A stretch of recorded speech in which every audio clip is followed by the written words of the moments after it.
I stood in the grand office, clutching the envelope that was supposed to be mine. My brother leaned back in his leather chair, a smug laugh curling on his lips, and said, "You get the old house? That's it." My heart sank, a mix of shock and disbelief washing over me like ice. The business my father spent decades building, the legacy he swore we would share, was now his playground and my prison. My name is Claire Matthews, 28, daughter of a man who dreamed big and a brother who always wanted more. For years, I thought loyalty and blood meant something. I thought love meant fairness. But here I was, facing a life that felt like a joke, staring at the home I grew up in, stripped of everything that mattered. The smell of polished wood and old paper filled the room, a reminder of the life I was supposed to inherit. My brother's laughter echoed off the walls, sharp and cruel, bouncing in rhythm with my silent fury. I could see the tension in the air, feel the weight of my father's absence pressing down like a cold shadow. And then the lawyer cleared his throat. The envelope in my hand, dusty and unassuming, suddenly felt like it could change everything. A small piece of paper, perhaps meaningless to everyone else, might just hold the truth my brother feared most. I clenched it tight, my knuckles white, my mind racing. This was the moment everything pivoted, the moment I realized I would not be laughed at, ignored, or cheated without a fight. I whispered to myself, quiet but fierce, "They think this is over. They have no idea what I am about to do." "Where are you watching from? You won't believe what I did next." I walked into the office that morning with a mixture of anxiety and hope, my hands clutching the folder my father had asked me to bring. Each step I took on the polished marble floor echoed like a drumbeat in my chest. The air smelled faintly of old wood and leather, the scent of wealth and power that had once felt like home. Today was supposed to be the day that everything became clear. Today, my father's wishes would finally be revealed, and I would know what I was meant to inherit, what my future held. The room was grand, filled with sunlight that streamed through towering windows and glinted off the crystal chandelier above. My family sat around the long mahogany table, faces composed but tense. Jason, my older brother, leaned back in his leather chair, the familiar smirk curling on his lips. His presence filled the room with arrogance, the kind of arrogance that comes from believing the world owes you everything. My mother sat rigidly beside him, pearls around her neck and a smile that seemed to mock me silently. Even the air between us seemed hostile, thick with unspoken competition and old resentments. The lawyer cleared his throat, the sound sharp and brittle. Papers rustled as he prepared to read the will aloud. I took a deep breath, trying to steady the panic rising inside me. My fingers tightened around the folder, knuckles white. I imagined walking out of this room with dignity and pride, perhaps even a nod from Jason, maybe a word of recognition from my parents for everything I had done for them. But then Jason spoke. "You get the old house," he said, voice heavy with mockery. "That is it. That is all you are going to have." Time seemed to stop. His words hit me like a physical blow, icy and sharp. The blood drained from my face, my heart pounded in my chest, and for a moment I could not breathe. I could feel every eye in the room on me, every flicker of judgment, every hidden smirk. My mother's eyes were wide, not with sympathy, but with satisfaction. She leaned back and crossed her arms, watching me as if she were witnessing a performance she had long awaited. My father's absence was deafening, a silent indictment of all the times I had been overlooked and dismissed. The lawyer continued reading mechanically, but I could barely hear him. His words were drowned out by the pounding in my head. Millions of dollars, shares in the family company, control over everything our family had built for decades, all now in Jason's hands. And me? I had the old house. The very same house I had grown up in, with creaking floors, peeling wallpaper, and memories that now felt like chains. The house was mine, yes, but it was also a symbol of how little my family valued me. I sank into my chair, trying to steady my racing thoughts. The room felt smaller, the walls closing in as if mocking my powerlessness. My brother chuckled softly, a sound that cut through me sharper than any knife. I could feel my fury rising, quiet and seething, a fire I had kept buried for years. I wanted to speak, to scream, to demand what was rightfully mine, but my voice faltered. I could not trust my lips to remain calm. I thought back to every time I had been used, overlooked, or silenced. Every birthday forgotten, every achievement ignored, every request dismissed as trivial. My parents had always favored Jason, indulging him, praising him, giving him everything I had worked for in silence. And now this. The final humiliation. I was staring at the life I had imagined for myself, only to have it stripped away with a cruel laugh and a dismissive gesture. The lawyer finished reading the final line, and a heavy silence fell over the room. My parents looked smug, my brother triumphant, and I felt the bitter sting of invisibility.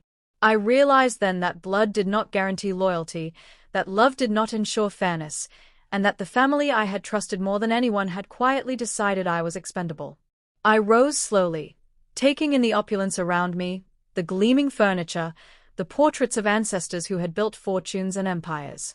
Their eyes seemed to judge me, to question why I, who had worked so hard, who had sacrificed so much, was now left with so little. Every detail in the room reminded me of what had been stolen, of the power my father had intended for me and the betrayal my brother had orchestrated. My thoughts turned inward, replaying every moment I had trusted him, every time I had believed he would stand by me. It was a lifetime of disappointment compressed into one sharp, humiliating moment. But beneath the hurt, beneath the shock and disbelief, there was something else. A spark. A quiet, simmering fury that refused to be ignored. I looked at the old house again through the window of the office, the place I would inherit. It was a symbol of everything they thought they could control, a place they thought would limit me, but I could see it differently now. This house was my foundation. This house was my starting point. And I whispered to myself, quiet but firm, "You think this is the end. You have no idea what I am about to do." The lawyer closed his folder, the sound echoing in the room like a starting gun. My brother laughed again, unaware that the laughter was feeding a storm he could not yet see. My parents exchanged a glance, smug and self-satisfied, convinced they had won. But I was already planning, already observing, already learning where their weaknesses lay.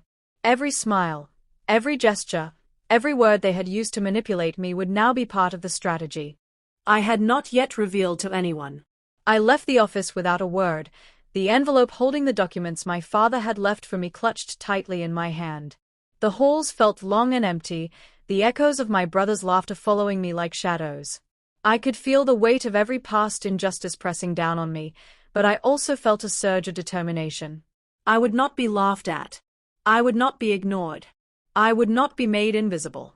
As I stepped into the sunlight outside, I allowed myself a small, quiet breath. The world had underestimated me. They had thought I would fold, that I would accept my fate with meek resignation. They had no idea what was coming. This was not the end of my story. This was the beginning. I stepped through the heavy wooden doors of the house I had grown up in, the place I had called home even when it never truly felt like mine.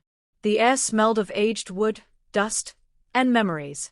Every step I took on the worn floorboards made a soft creaking sound that echoed through the empty halls, a reminder that I was alone in a space filled with the ghosts of laughter and arguments, of family dinners and fights that never included me.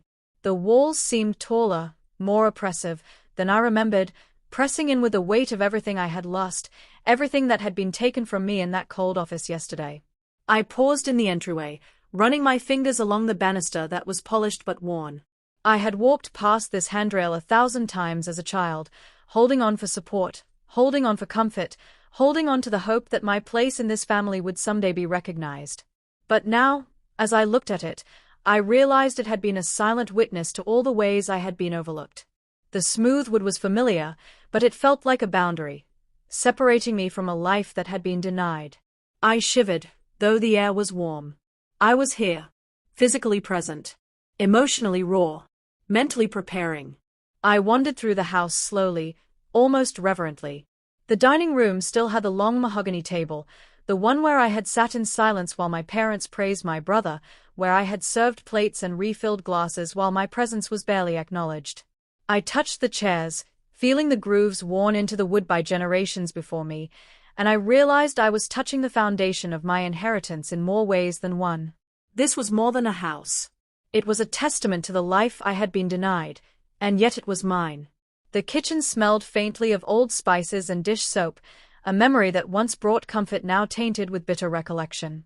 I remembered the countless times I had stood here, cleaning, cooking, preparing meals that were never praised, meals that were always taken for granted. Every corner, every shelf, every worn countertop held a memory of my labor and my invisibility. I ran my hand across the counter, noticing the chips in the stone, the small stains that refused to be erased. They seemed like scars, much like the ones I carried in my heart. I whispered softly to the empty room. This house may be old, dusty, and forgotten, but so am I. And it is mine. I climbed the stairs slowly, each step echoing in the quiet. The bedrooms were empty, yet full of memories. My own room had been stripped of everything that mattered to me after my father's passing, yet now I walked through it with the knowledge that it was mine to reclaim, mine to fill with the life I wanted to live. I ran my hand along the windowsill and looked out at the overgrown garden, imagining what it would look like if I tended to it myself, if I breathed life back into this house that had been filled with control, manipulation, and favoritism for so long. I sat on the edge of my old bed, feeling the weight of the envelope my father had left me. The paper was crisp, official, heavy with the importance of what it represented. Not money, not company shares, not luxury, but a house filled with history, a symbol of what had been my right all along. I opened it slowly, almost hesitantly, feeling a strange mixture of fear and anticipation. Inside were papers outlining the details of my inheritance, the legal proof that my father had always intended for me to have this place, that even in death he had ensured I was not entirely forgotten. I felt tears prick my eyes, not just for what had been taken from me, but for the realization that I still had power, quiet and untapped, waiting for me to take it. I walked to the window and looked down at the empty street, imagining the faces of my family, the smug looks, the disbelief that I could survive what they had thought would break me. My brother had laughed, but I would not. My parents had dismissed me, but I would not be dismissed. I realized that the house was more than a physical space. It was a fortress, a starting point, a place where I could plan, observe, and eventually reclaim everything they had thought they could steal from me. The quiet of the house was no longer a punishment. It was a canvas, waiting for me to leave my mark. The living room was vast, with faded furniture and curtains heavy with dust. I sank into the worn sofa, letting my body relax for the first time since the betrayal in the office. The silence was profound, almost deafening, but it was also liberating. I could hear myself think, hear my own heartbeat, and finally, for the first time in years, I could hear my own voice whispering back, strong and determined. I would not be ignored. I would not be erased. I would not allow them to dictate the worth of my life or the value of my existence. As night fell, the house took on a different character. Shadows stretched along the walls, creating shapes that danced in the dim light of a single lamp I had turned on. Instead of feeling oppressive, the shadows seemed to encourage me, like a reminder that even in darkness, strength could be found. I walked through each room again, inspecting, imagining, planning. I thought about the life my brother had taken, the empire he now claimed, and the laughter he had left behind.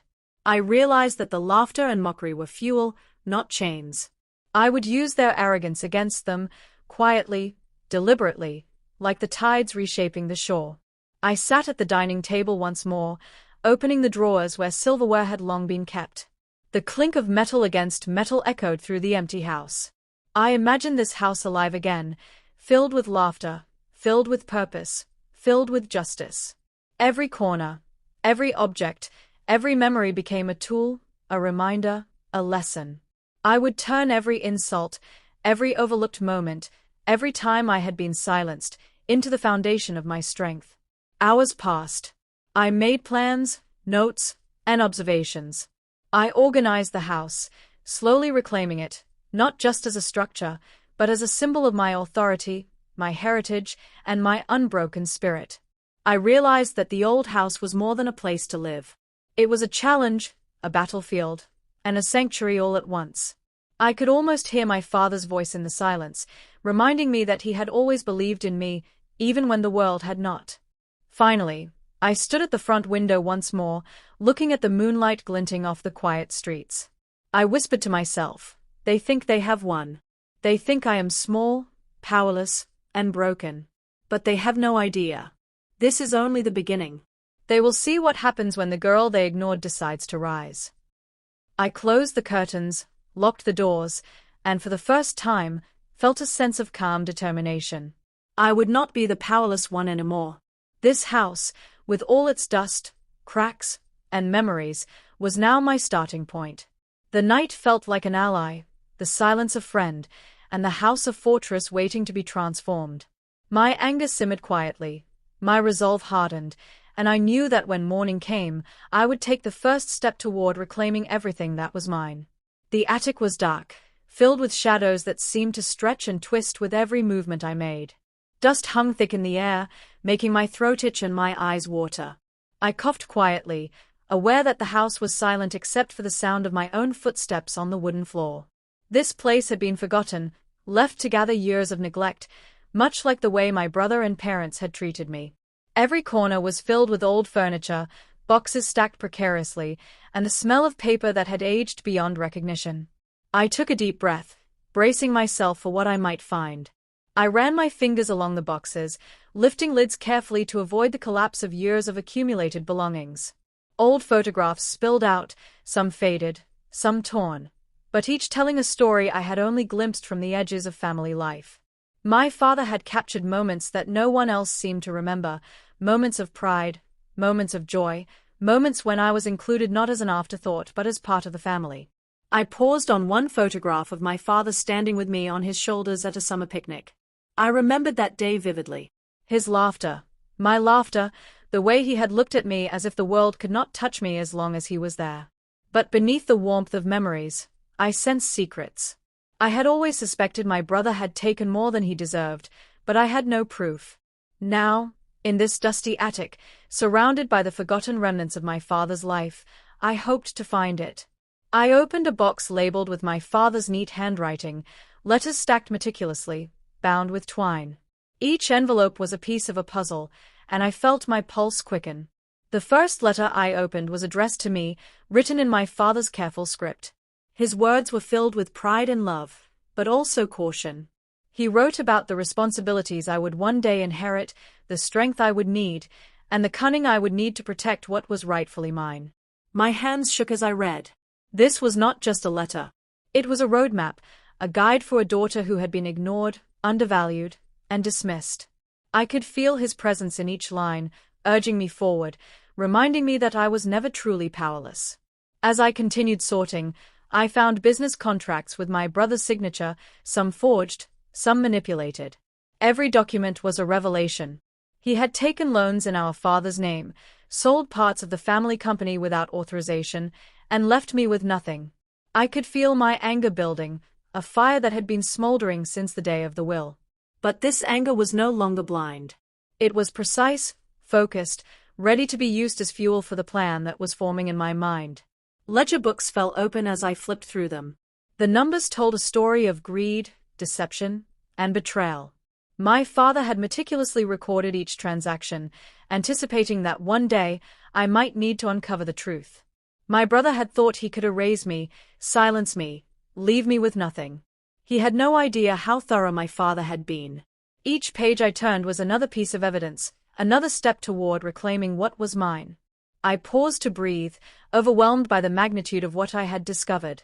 The attic seemed smaller now, almost like it was enclosing around me to protect its secrets. I felt my pulse steady as I realized that the power had shifted. The very place my family had left behind, neglected, thinking it worthless, was now the vault of my inheritance. Every dusty paper, every forgotten memory, every carefully stored letter was a weapon, and I was ready to wield it. Among the papers, I found an envelope that made my heart skip. It was thick, heavy, and sealed with wax. There was no name, only the initials of my father. I broke the seal carefully, revealing documents that detailed the true ownership of the family's assets, a hidden company in Monaco, and instructions that only I could understand. My father had anticipated my brother's deceit, had accounted for the possibility that I would be overlooked, and had left me a key to everything. I felt tears sting my eyes, but they were not tears of sadness. They were tears of clarity, of understanding, of empowerment. I had been dismissed, laughed at, humiliated, and pushed aside, yet here I stood with the tools to reclaim my life. My father had trusted me, And now it was my turn to honor his vision, his love, and his wisdom. I began organizing the papers, taking notes, and mapping out a plan. Each step I wrote down, each connection I discovered, made me feel stronger. I realized that my journey was not just about revenge. It was about justice, about reclaiming the dignity that had been denied to me, about proving to myself and the world that I was more than the shadows they had tried to leave me in. The attic, once a place of neglect and dust, transformed in my mind into a command center. I could see myself standing here, orchestrating every move, exposing the lies, and taking back what was mine. My brother would not see it coming, my parents would not anticipate it, and the world would finally recognize me as the woman my father always believed I could be. I took a deep breath, letting the weight of the discovery sink in. I ran my fingers over the letters again, feeling the texture of the paper, imagining the words being spoken in my father's voice. "You are capable, you are strong, you are mine," I whispered to myself. The power that had been hidden for years was finally in my hands. The quiet girl they had underestimated was gone. In her place stood a woman who had learned, observed, and waited for this moment. I looked around the attic one last time, the sun beginning to filter through the dusty windows, casting light on the piles of memories and secrets. The room seemed alive, as if acknowledging my resolve. I knew that when I left this place, I would not be the same. I would step into the world with a purpose, with clarity, and with the knowledge that everything I had been denied could now be mine, if I was clever, patient, and bold. The knock at the door was sharp, unexpected, and it made my heart leap in a way that had nothing to do with fear. I had been sitting at the old dining table, surrounded by the papers and letters I had discovered in the attic, mapping out the threads of betrayal and deceit that my brother had spun for years. The house felt different now, smaller yet heavier, every wall and floorboard seeming to hold its breath, waiting for what would come next. I opened the door to find a man in a crisp suit, his hair neatly combed back, and a briefcase that looked like it had been carrying secrets for decades. His eyes met mine immediately, a subtle acknowledgement passing between us. I did not recognize him, yet there was something in his gaze that suggested he knew far more than I could imagine. "Miss Grant," he said, his voice calm but firm, "I am here on behalf of your father's estate. I have documents and instructions that were meant only for you." I felt a shiver run through me, a mixture of anticipation, disbelief, and the quiet thrill of justice finally arriving at my door. My brother had never expected this. He had assumed that leaving me with the old house was the end of it, that I would remain powerless, ignored, and forgotten. He could not have been more wrong. The lawyer stepped inside, setting the briefcase on the table with a soft thud that echoed through the room. He opened it carefully, pulling out folders, letters, and ledgers, each sealed with my father's unmistakable handwriting. I leaned forward instinctively, my hands trembling as if reaching for a lifeline I had been denied for far too long. "These documents," the lawyer began, "contain the complete details of your father's intentions. They include ownership records, investments, and companies that were never revealed to the public, not even to your brother. Your father anticipated that someone might try to manipulate or cheat the inheritance. He planned for you to have full access, control, and authority." I sat in stunned silence, my mind trying to process the magnitude of what he was saying. For years, my brother had mocked me, belittled me, and assumed I would never challenge him. He had taken control of the business empire, flaunted wealth and success, while I was left with memories and dust. And yet here was my chance to rewrite the story, to claim not only what was rightfully mine but to also expose the truth in a way that would leave no doubt. The lawyer began handing me folder after folder. Each contained meticulous details, financial statements, correspondence, and legal contracts that my brother had thought were invisible to me. Every page I turned revealed another layer of deceit. I could feel the anger building, sharp and steady, but it was tempered with a sense of clarity and purpose. This was no longer about revenge alone. It was about reclaiming my life, my identity, and my father's legacy. "You have been underestimated," the lawyer said, noticing the fire in my eyes. "They assumed you would accept what they gave you without question. Your father did not. He left you everything necessary to take control, to assert your rights, and to ensure justice." I nodded, my hands gripping the edge of the table as if anchoring myself against the tide of emotions threatening to overwhelm me. My father had trusted me, and now it was my turn to honor that trust. I would not falter. I would not be silenced. I would step forward with every advantage my father had carefully left for me. As I absorbed the information, the lawyer explained a crucial detail that made my pulse quicken. There was a secret account, an offshore investment, and a holding company in Monaco that had been entirely in my name since my father's last years. My brother had no knowledge of this, no access, and no authority. The realization hit me like lightning.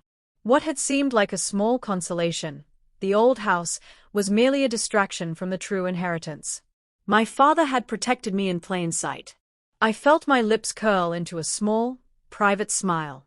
For the first time in years, I understood that I was not powerless.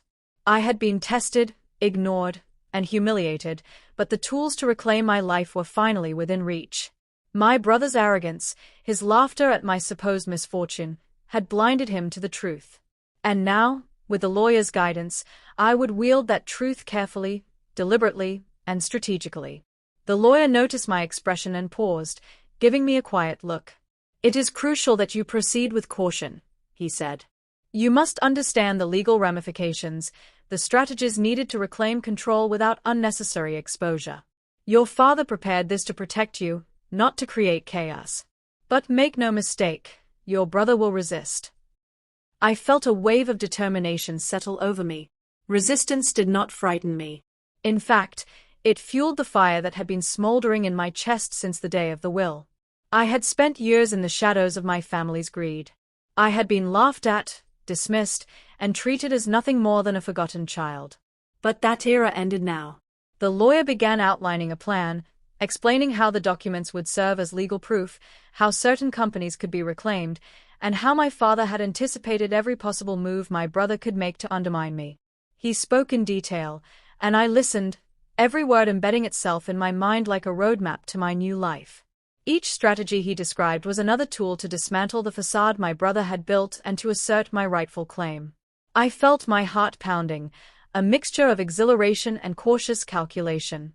I thought of the humiliation, the stolen inheritance, the countless times I had been dismissed, and let the anger and clarity fuse into resolve. I would move forward with precision. I would use every letter, every ledger, and every clause my father had left behind to reclaim my life. At one point, the lawyer paused, watching my reaction. "Do you understand," he asked softly, "that this is not just about wealth? This is about restoring balance, about ensuring the truth is recognized and respected. Your father prepared this for you because he knew you would not fail." I nodded slowly, swallowing the lump in my throat. I understood completely. My father had not merely left me assets, he had left me power, foresight, and the moral high ground. He had entrusted me to act with both strength and integrity. The realization filled me with a sense of purpose that I had never felt before. We spent hours going through every document, every folder, every envelope. The lawyer explained the hidden contracts, the untapped investments, and the legal pathways to reclaim control. I asked questions, took notes, and committed every detail to memory. By the end of the day, a plan had taken shape in my mind. It was not reckless, it was not impulsive, but it was deliberate. I would act with precision, and no one would see it coming until it was too late. Finally, the lawyer closed his briefcase, standing with a measured grace that commanded respect. "This is your moment," he said. "Not just for you, but for your father's legacy. Use it wisely. Protect what is yours, and let justice take care of the rest."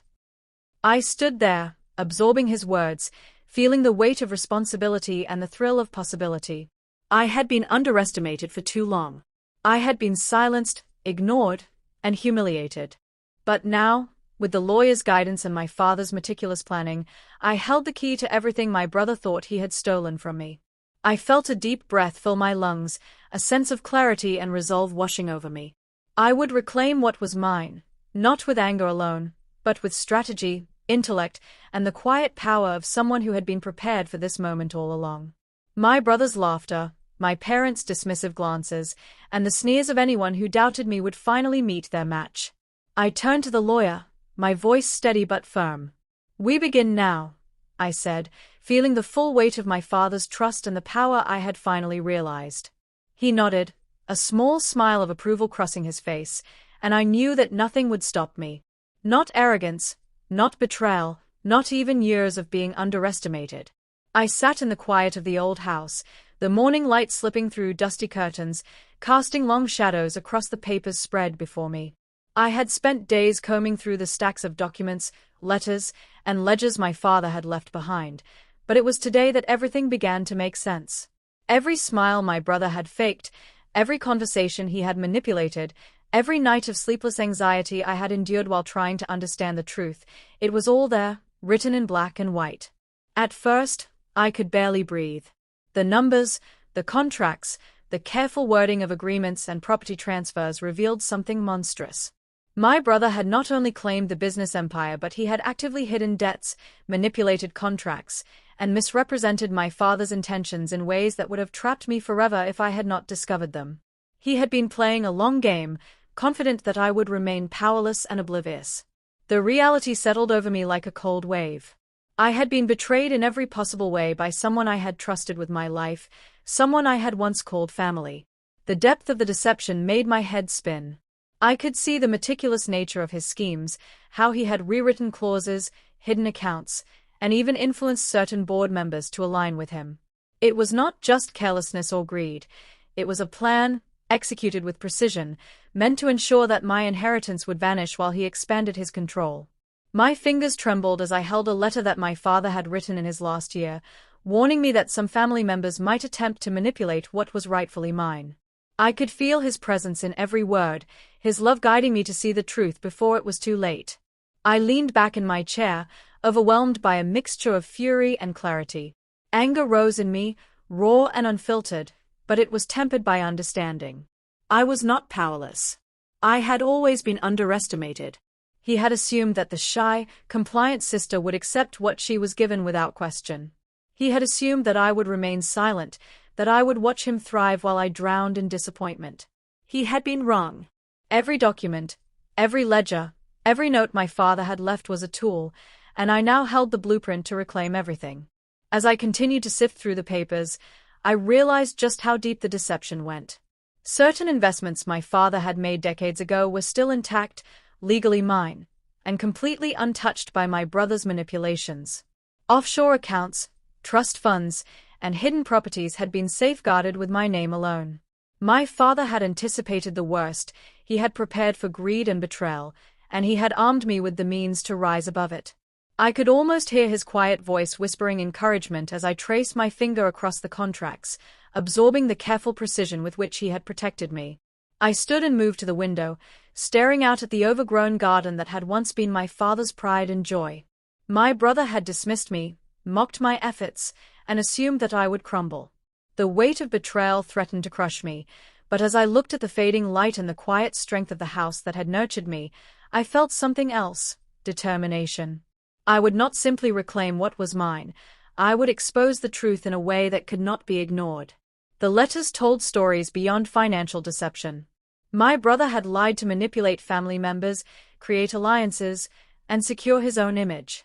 He had hidden the truth from employees, friends, and even my own extended family, convincing them that he had been the loyal son, the dutiful heir, and that I had been naive and uninterested.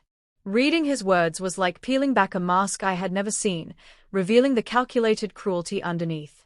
And yet, for all the pain, for all the betrayal, I felt a sense of empowerment. Knowledge was a weapon, and I had just begun to arm myself. I paused at a particularly damning document, a letter from one of my father's closest advisors. It detailed financial mismanagement and intentional concealment by my brother, all written in a way that could hold up in court or at a board meeting. My hands shook as I realized the power this evidence gave me. My brother had always relied on intimidation and arrogance. He had laughed at my supposed simplicity, believing that the old house and its memories were all I would ever have. But here, in my hands, were the keys to turn the tables completely. I walked through the rooms, holding letters close to my chest, the sun warming my face but not softening the intensity of my emotions. Each room held memories, each hallway carried echoes of my childhood. And yet, the betrayal had left its mark. I had been silenced, overlooked, and dismissed for years, but I was no longer the timid girl who had accepted insults in silence. I was someone who had discovered the truth, someone armed with knowledge, clarity, and a path forward. The thought of confronting my brother sent a thrill of anticipation through me. I could imagine the smirk that would cross his face, the arrogant confidence he would display, and the disbelief when he realized that I had the evidence to dismantle every lie he had built. I would not approach him with anger alone. I would move deliberately, exposing the truth piece by piece, letting the law, the documents, and the undeniable facts speak for themselves. He would have no ground to defend, no alibi to hide behind. And in that moment, the powerless girl of the old house would become the orchestrator of justice. As the day wore on, I began to organize the documents, labeling contracts, letters, and financial statements. I mapped out the strategy my father had unwittingly given me, understanding how each piece of evidence could be leveraged to reclaim what was mine. Every ledger, every note, every contract had a purpose. It was as if my father had left me a roadmap not only to wealth but to vindication. I could feel his presence guiding me, steadying my resolve, and urging me to act with patience and precision. The weight of responsibility was immense, but so was the potential. I would not be reckless. I would not let anger cloud my judgment. I would proceed with careful planning, knowing that the moment to act was coming. My father had protected me not just with love, but with foresight.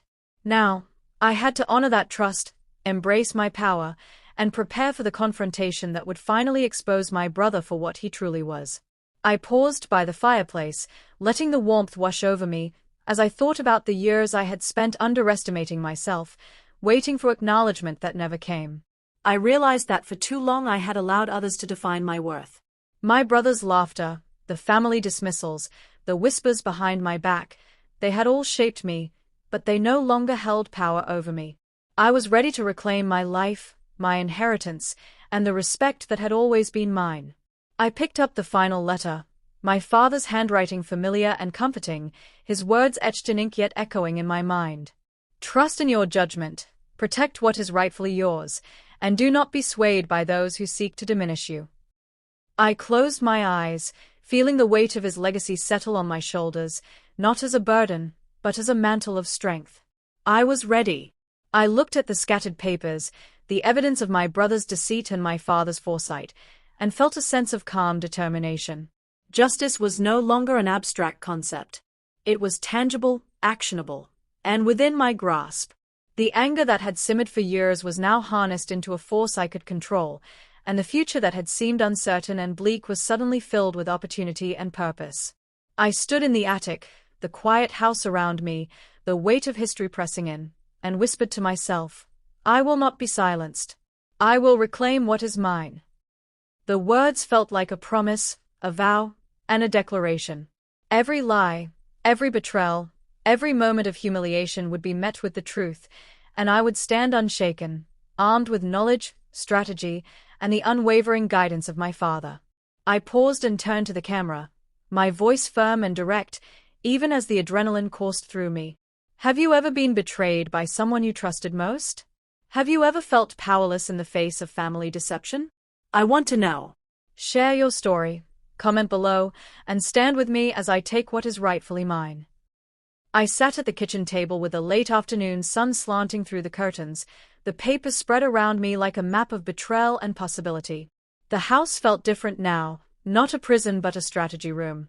The silence that used to suffocate me now allowed me to think clearly. My hands moved with a steadiness I had not known I possessed. I had the evidence, the legal foundation, and a man in a suit who believed in my cause. What I needed next was leverage, allies, and a plan that would not announce itself until it was time to strike. I made a list. Simple, clean, and ruthless in its purpose. First, who could verify the documents and back me publicly if needed. Second, who among my father's old contacts still had a conscience and would not be swayed by money or fear. Third, which legal maneuvers could freeze assets and prevent my brother from moving them before I could act. I wrote each item in neat print, then underlined the most urgent tasks. The attic had given me paper and proof. Now I would build a network. My phone felt foreign in my hand. It was the same device that had once carried messages from my mother asking me to fetch things, reminding me to be quiet, telling me my place. Now I used it to call people who had known my father in a way my brother never did. The first call was to Mr. Dalton, who had been my father's right hand for decades. He had been quietly pushed aside in recent years, left to sip coffee while my brother ran the business show. I had found his address among the papers, a note my father had tucked away for someone he trusted. When Mr. Dalton answered, I did not introduce myself with the timid voice I had used my whole life. I said my name, and I said it with authority.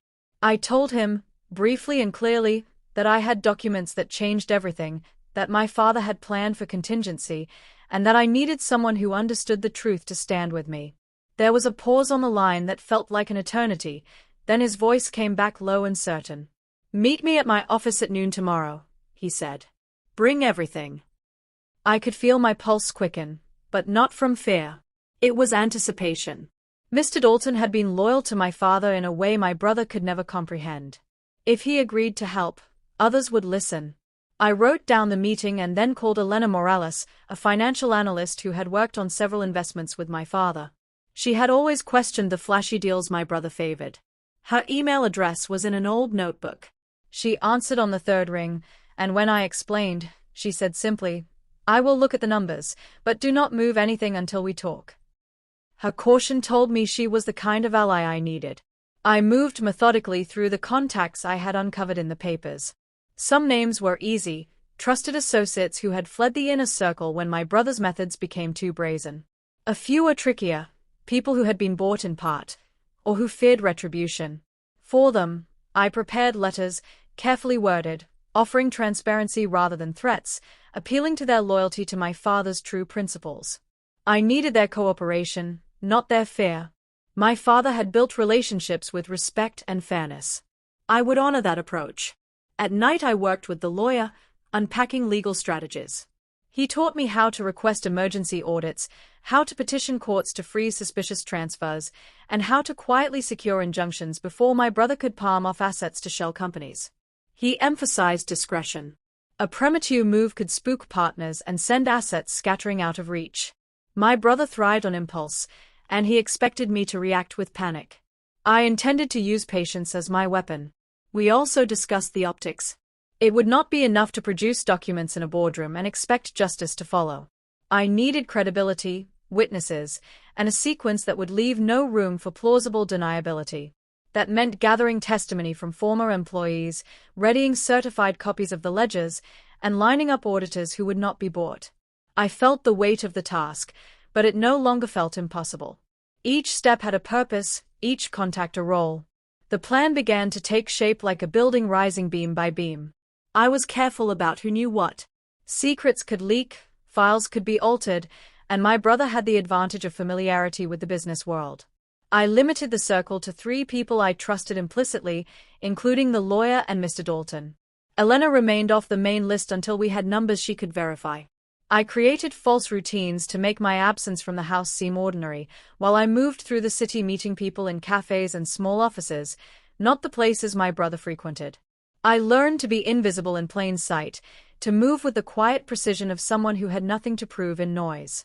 One evening I visited a woman named Sophia, who had been a long-time supplier to my father's company, but had been sidelined when my brother centralized purchases to favor his own partners. Sophia received me with a wary glance, then opened up when I laid a letter from my father on her table. Her eyes softened as she read. She spoke of shipments that never arrived, of invoices that were rerouted, of small vendors who had been pressured to sell below cost. I can corroborate this, she said quietly. And I will testify. Your father treated us fairly. He would want the truth to come out. Tears sprang to my eyes then, not of weakness but of validation. I had been right to search the attic. The house had spoken through those papers, and now the community that had once supported my father was beginning to stand with me. The first tangible victory came in a meeting at Mr. Dalton's office. He had pulled people he trusted, people with reputations that could not be bought. The room was simple, not the glossy boardroom where power preened. We went through the ledgers, line by line, matching dates, invoices, and signatures. Elena met us with skeptical eyes and left with a folder of follow-up tasks. The lawyer showed how a single transaction could be traced to an account that had been hidden under a series of shell names. The math was ugly, but undeniable. The conversation turned from disbelief to action. The alliances I had started to build were proving real. With allies forming, I turned my attention to the softer elements of the plan. I wrote my first public statement, not for release, but to clarify my own intentions. It began with gratitude to my father and a pledge to restore the company to the values he taught. It did not accuse, it did not threaten, but it established a moral frame. When the time came to reveal the truth, I wanted to be clearly on the side of restoration, not spectacle. My father would have wanted dignity, even in exposure. I also prepared for the inevitable emotional backlash. My brother would not go quietly. He would spin narratives, cast blame, and attempt to paint me as unstable. I rehearsed responses, kept a calm tone, and wrote down facts rather than opinions. The lawyer coached me on public statements, and Elena taught me how to present financial information clearly to journalists. If this became a public fight, I wanted to control the narrative with honesty and clarity. That control would be a form of justice in itself. Late nights were filled with phone calls and small conspiracies, all legal and ethical, but still clandestine in their feel. I sometimes caught myself smiling at the irony. The house that had been used to mock me was now the headquarters of a quiet revolution. Each ally I gained felt like a tiny restoration of the life I thought had been stolen from me. People I had never expected to help were stepping forward, offering testimony, documents, and moral support. They remembered my father, and they respected the promise his name represented. There were setbacks. A contact backed away after my brother made a threatening call.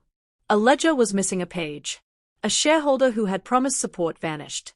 Each of these moments tested me, but I learned to reset, to find another route, to dig deeper. My father had prepared contingencies. I learned to do the same. The house watched over me like a sentry, a silent partner in my stealth. One night, after a long day of meetings, I sat at the kitchen table again, and I realized how far I had come. The list that had started as a scatter of urgent items had become a plan with phases, roles, and timelines. I had forged a team that believed in truth, and I had learned to use my apparent weakness as an advantage. My brother had assumed I would plead and fold. He had tried to trap me in the image he had invented. Instead, I had turned invisibility into strategy. I placed the final folder into a secure envelope and locked it in a safe deposit box in a bank I trusted. The documents, the statements, and the witness lists were no longer fragile things in a dusty attic. They were living proof, calibrated and ready. The next move would be decisive and public, but not yet. For now I would nurture the network I had created, refine the arguments, and wait for the perfect moment when the facts could not be denied. I looked out the window at the garden, the moonlight casting silver over the overgrown hedges. The house no longer seemed like a relic. It was a fortress from which I would rebuild. I breathed in the cool night air, feeling the resolve settle into my bones. I had been formed by neglect and betrayal, but I would not be defined by them. I would be the architect of my own fate, and when the moment came, the world would watch as the woman they underestimated reclaimed what was hers. Where are you watching from? You will not believe how I used the quiet to make the first decisive move. I was sitting at the edge of the old house's library, papers scattered around me, when the doorbell rang. My heart skipped a beat because I was not expecting anyone. The world outside had felt distant lately, a blur of shadows and possibilities, but this knock was different. It was deliberate, precise, and somehow comforting. I wiped my hands on my jeans and walked to the door, my mind racing through names of people who might still care about justice, who had known my father in ways my brother could never manipulate. He stood there, a man in his 60s, tall and steady, his eyes clear and direct. It was Mr. Harrison, a former associate of my father's, someone I had met once as a child but had only ever known by reputation. My father had always spoken of him in quiet reverence, and now he stood before me as if he had been waiting all along. "I heard about what happened," he said, his voice calm but firm. "And I think you deserve more than a house and old papers. You deserve the truth to be known." I invited him in, and as he walked through the rooms, I could see the recognition and sadness in his eyes. He remembered the family I had been part of before betrayal and greed reshaped everything. He saw what my brother had done, and he had information that could change everything. We sat at the table where my father used to hold small meetings with trusted friends, and he began to speak, carefully at first, then with increasing confidence. He told me about contracts that had been signed in my father's name without authorization, accounts that had been drained under false pretenses, and business ventures my brother had quietly siphoned off for personal gain. Each revelation felt like a key turning in a lock that had kept me trapped for so long. My brother had believed I was naive, incapable of understanding the depth of his deceit. He had underestimated how much I had learned from watching, listening, and absorbing the world silently while everyone else assumed I was invisible. I listened intently, taking notes, asking questions, and verifying details with what I had already discovered. Every answer brought clarity, every story a piece of the puzzle falling into place. Mr. Harrison had been a silent observer for years, keeping detailed records and keeping his knowledge hidden until the right moment. And that moment was now. His insight revealed the weaknesses in my brother's armor, the cracks that had been forming unnoticed because of arrogance and overconfidence. We talked long into the evening. He gave me lists of accounts, suggested ways to cross-check signatures, and even offered contacts who could act as witnesses. Every word was deliberate and measured. He reminded me to stay calm, to let actions speak louder than words, and to use patience as my tool. My brother had acted recklessly, assuming fear and silence would protect him. I would act deliberately, quietly, and with precision. At one point, I asked him why he was helping me. His eyes softened. "I owed your father the truth," he said. "He trusted people who betrayed him, and I saw how you were being treated. You deserve to know everything, and more importantly, you deserve a chance to correct the wrongs." His words settled over me like a cloak of validation. For the first time, I felt a connection that transcended family loyalty and fear of reprisal. As night fell, we planned the next steps. We agreed on the information that needed to be verified, the witnesses who had to be contacted, and the timing of every move. I realized that this was not just about reclaiming what my brother had stolen, but about restoring integrity to the legacy my father had built. The old house no longer felt small or oppressive. It felt like the headquarters of a quiet revolution, a place where knowledge and justice converged. Before he left, Mr. Harrison handed me a folder filled with documents, notes, and a small ledger my brother had thought destroyed. "This is your foundation," he said. "Use it wisely. Patience now will give you the advantage later." I nodded, feeling a surge of resolve. The house felt different that night, no longer the place of humiliation, but a fortress where I could gather strength. I watched him leave and close the door slowly, listening to the echo of his footsteps fade. The silence that followed was not oppressive. It was filled with potential. I could feel the plan beginning to take shape, each piece falling into place like the careful assembly of a machine that had been dormant for years. My allies, my evidence, and my strategy were now converging. The next move would be decisive, and my brother would not see it coming. I sat back at the table and opened the ledger, running my fingers over the names, dates, and figures. Each number told a story, each entry a betrayal that had gone unnoticed for too long.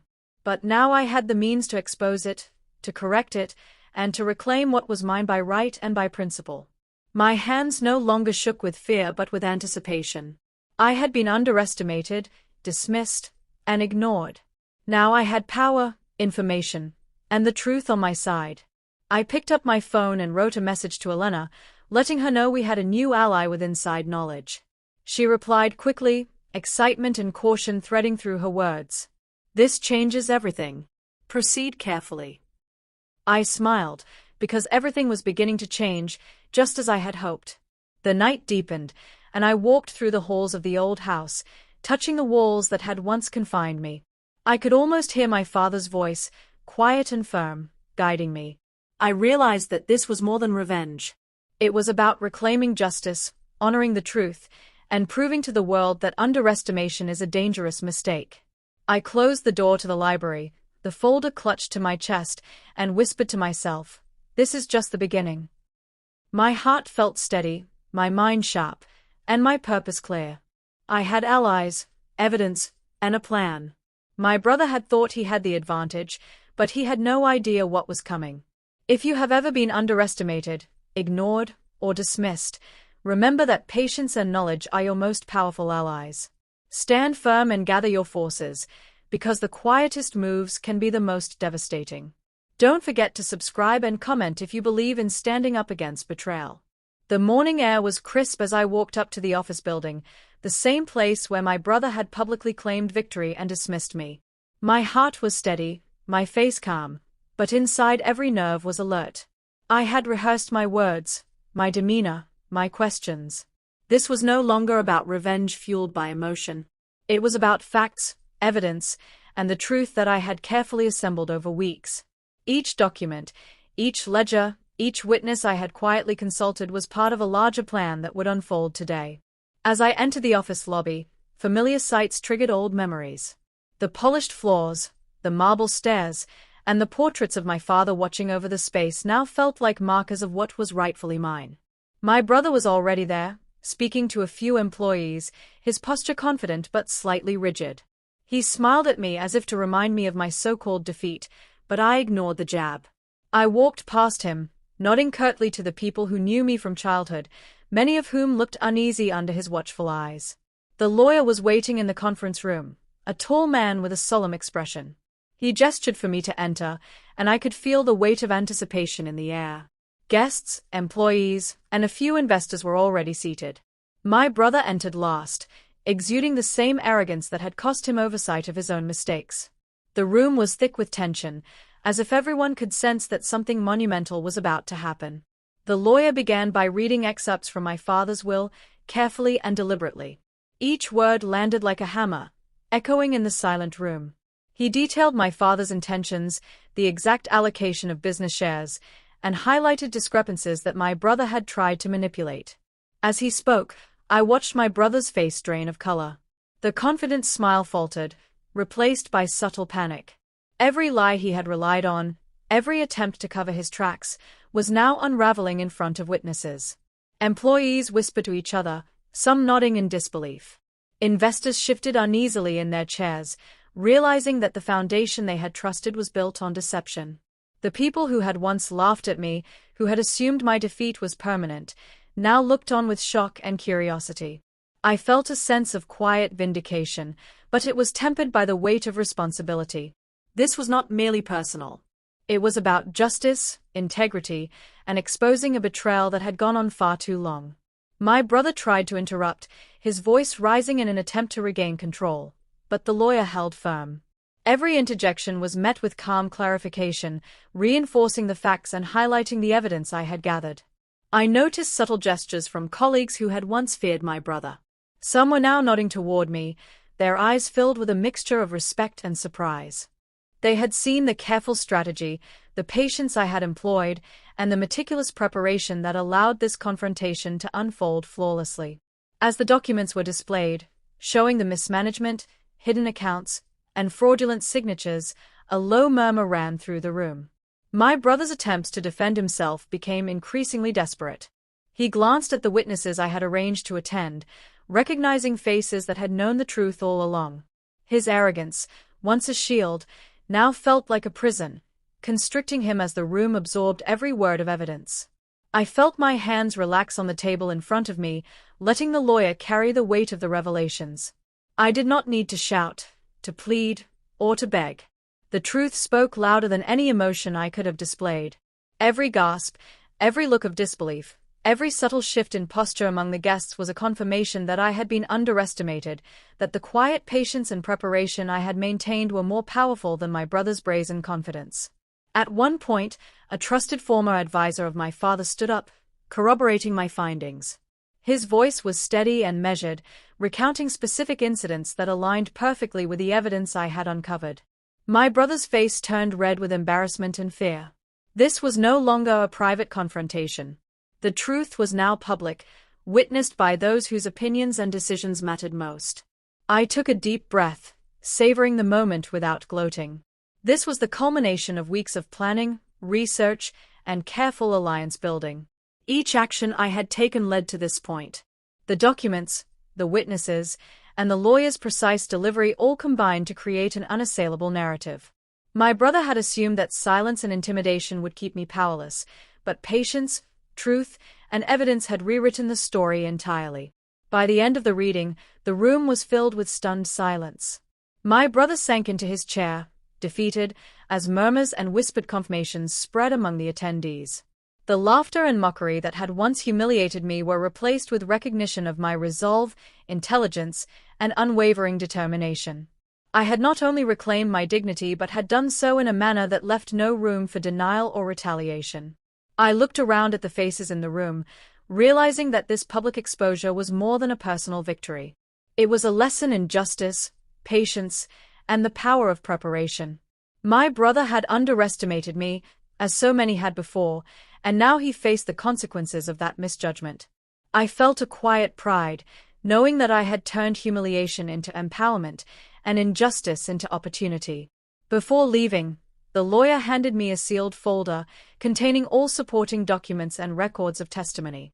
This ensured that my position remained unassailable, that my brother could not manipulate or misrepresent the situation further. I thanked him quietly, acknowledging the critical role he had played in transforming months of research and strategy into a moment of undeniable clarity and victory. As I walked out of the conference room, the sunlight streaming through the office windows felt different. It was no longer a harsh glare on a defeated figure.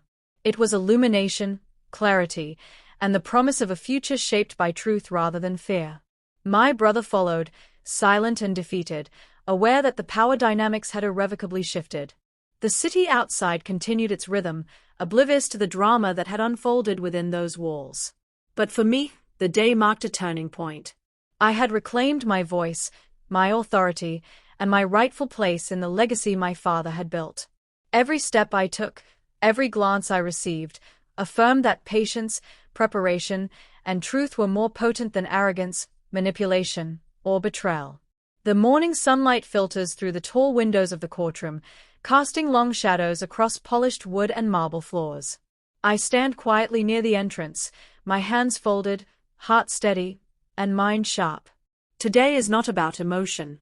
Today is about justice, recognition, and finally reclaiming what is mine. After months of research, strategy, and careful planning, the moment has arrived where all the evidence, all the painstaking preparation, and all the courage I had summoned will be put on display. I feel the weight of anticipation, but it is tempered with calm resolve. I glance across the room and see my brother sitting stiffly at the defendant's table. His once confident posture is now tense, the arrogance that had marked his every action replaced by visible anxiety. He knows the truth has caught up with him. His eyes flick toward me several times, each glance filled with a mixture of disbelief and fear. He had assumed that control, manipulation, and deception could keep me powerless. He had been wrong. The judge enters, her presence commanding silence immediately. Papers rustle as she reviews documents, and the room fills with a palpable tension. I feel the quiet strength in my chest. This is more than personal vindication. This is a public acknowledgement that the truth cannot be hidden behind family ties, favoritism, or intimidation. Every detail I had uncovered, from financial manipulations to fraudulent signatures, has been meticulously presented. Today is the culmination of all of it. The lawyer representing me steps forward, laying out the evidence with clarity and precision. He presents the contracts, the ledgers, and testimony from business partners who had once been intimidated into silence.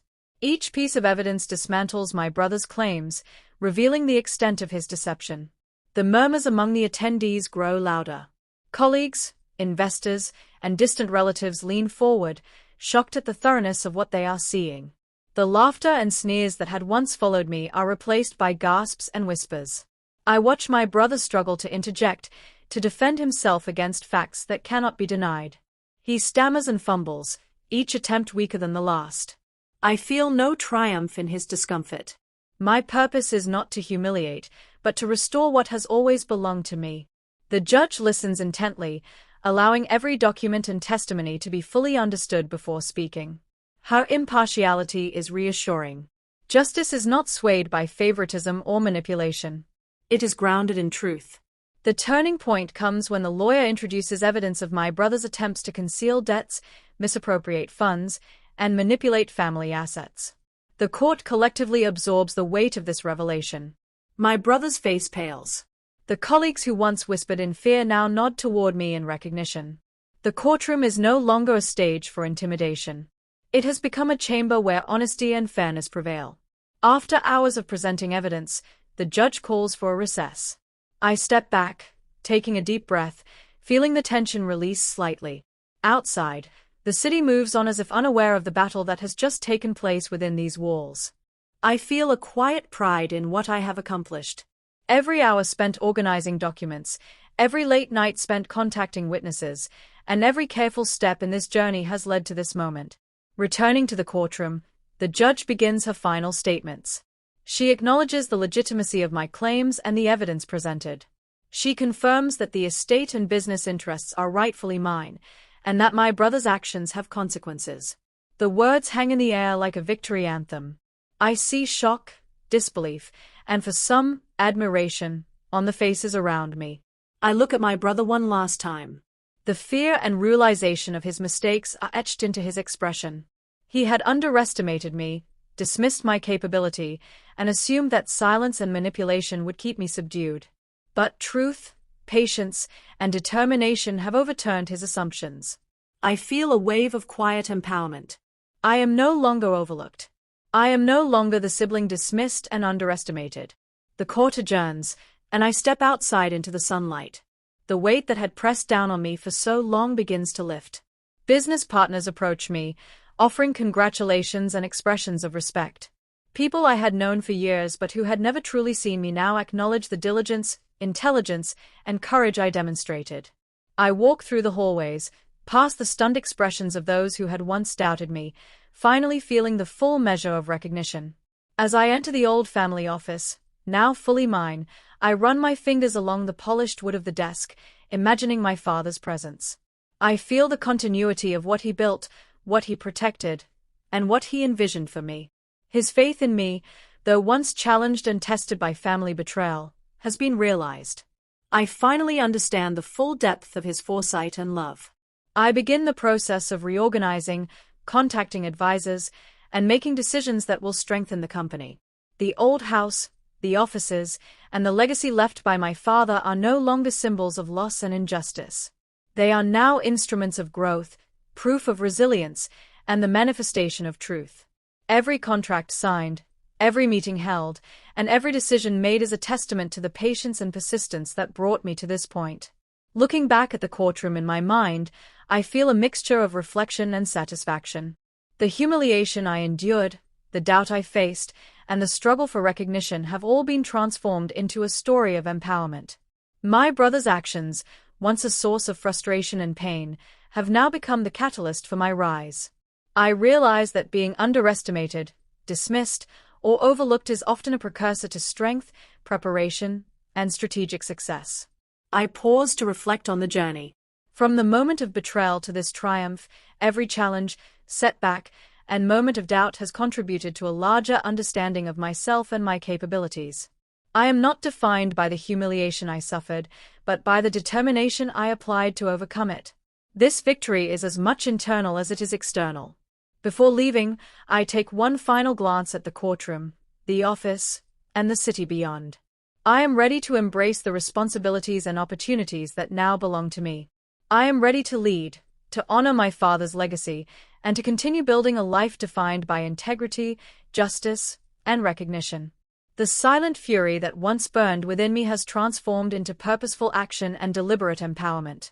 If you have ever been dismissed, overlooked, or underestimated, remember that preparation, patience, and truth can overturn even the strongest false narratives.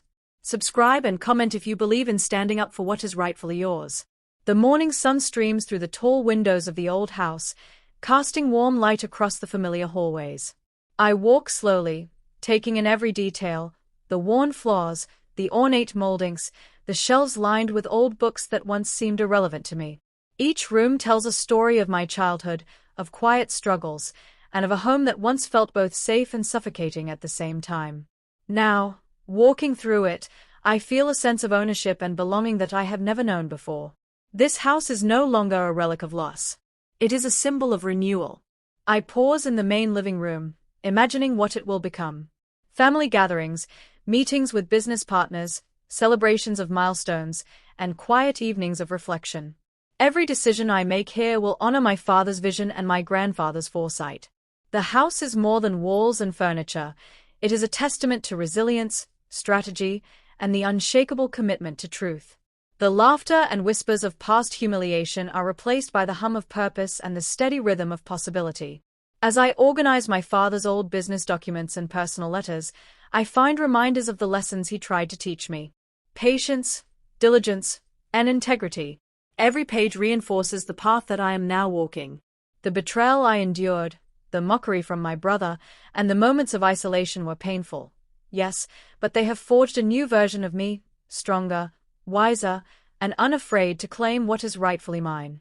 I understand now that being underestimated is often a precursor to unexpected triumph.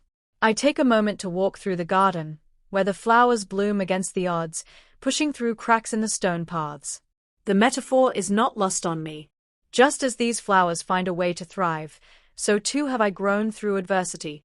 Every small victory, every document recovered, every ally found along the way, has strengthened me.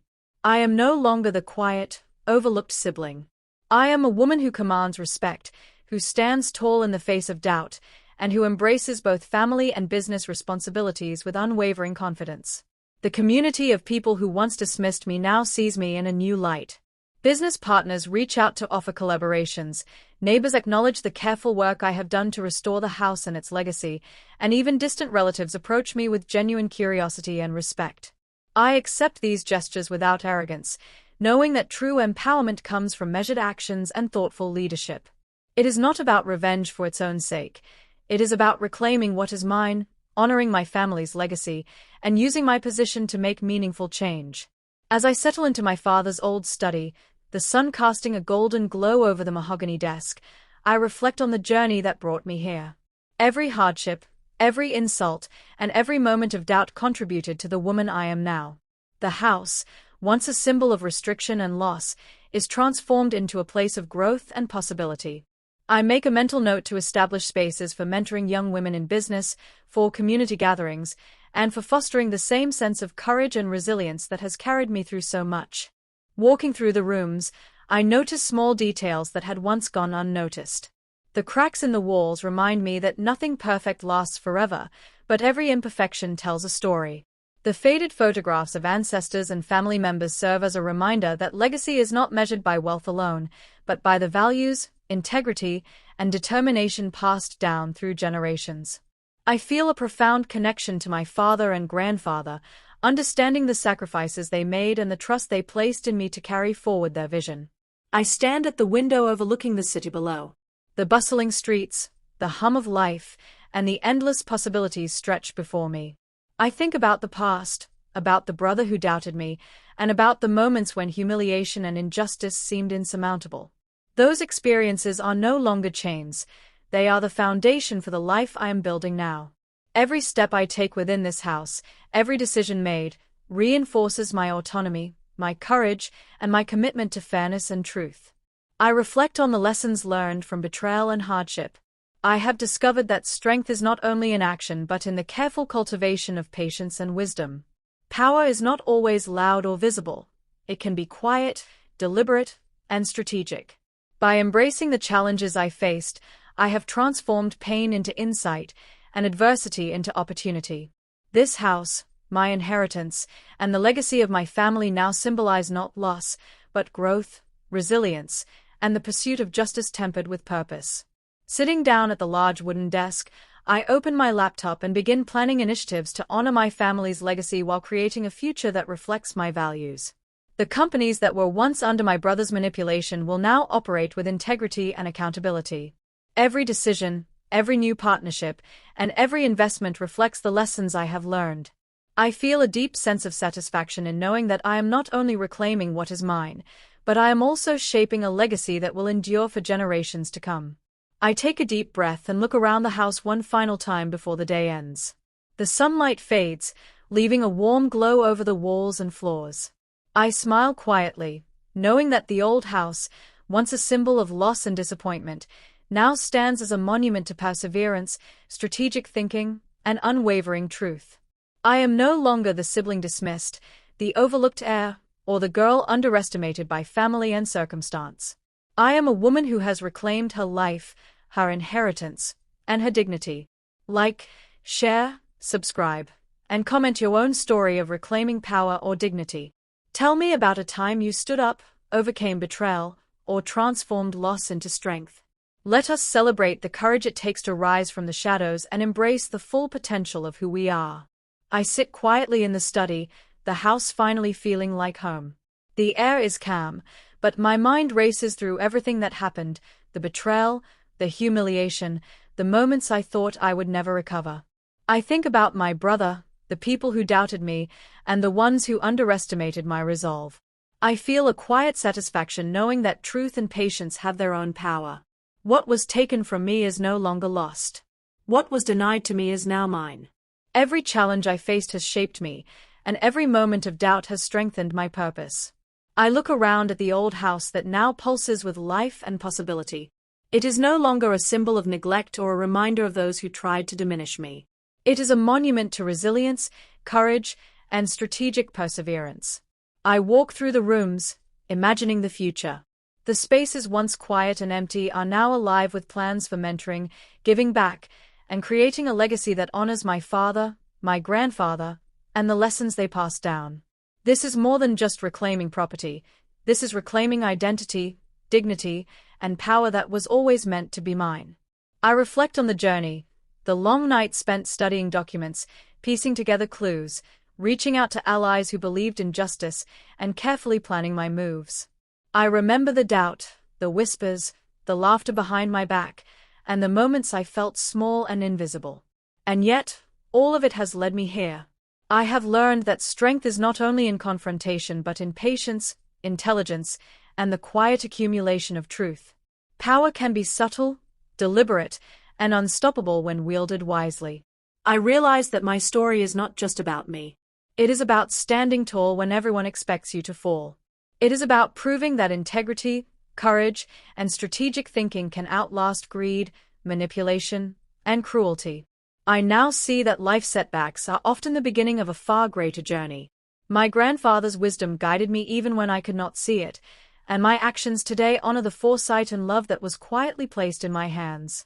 As the evening settles and the house glows with a soft golden light, I whisper a promise to myself and to anyone who has ever been underestimated, ignored, or betrayed. You are capable of more than they can imagine. You can rise, reclaim, and transform what they tried to take from you into a story of victory and purpose. I have lived that truth, and I will continue to live it every day. If this story inspired you, please like this video, share it with someone who needs encouragement, and subscribe to the channel to follow more stories of triumph over betrayal and adversity. Comment below and tell me about a time you overcame doubt, stood up for yourself, or turned a setback into a victory. Your story matters, and together we celebrate the strength it takes to rise and claim what is rightfully ours. Because at the end of the day, no matter what they take from you, the truth, your courage, and your dignity can never be stolen.